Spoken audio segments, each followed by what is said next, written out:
Good afternoon. As chair of the Metropolitan Mayors Consortium, this morning I convened the region's 25 mayors on a conference call to discuss our response to the COVID-19 outbreak at the local level. We were in solid agreement on one critically important item.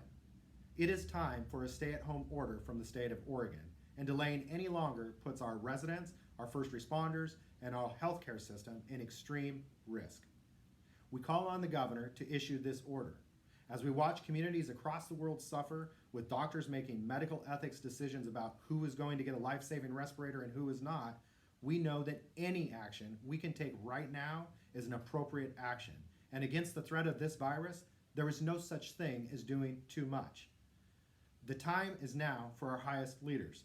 The governor and the president must find a way to be one step ahead of this virus instead of letting it outpace our collective actions.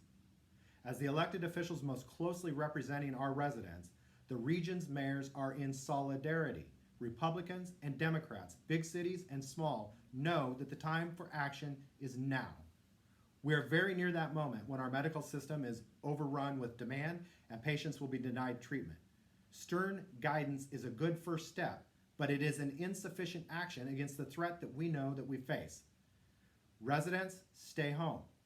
Stay home so that it is safer for our critical medical professionals, first responders, and those who serve quietly heroic roles in our supply chain. This virus is extremely serious, and even countries that have taken the measures that we have taken so far have seen a tragic lack of medical capacity and a spike in cases. I do not want to instill undue fear or anxiety, but this is not a time for equivocation and half measures. It is a time for unprecedented collective action and strong leadership at the local, state, and federal level. We call for immediate action on a stay-at-home order. Mayor Wheeler's leadership in drafting one potential approach serves as a strong example of how we could quickly get an order in place. But the nature of a viral pandemic means that no individual city, particularly in a metropolitan area, can defeat this foe alone.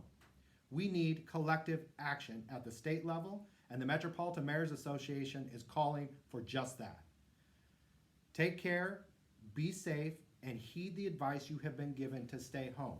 It may very well save your life, and it will save the lives of the people you love the most, your friends, your family members, your loved ones. As always, I pray for your health and safety. God bless.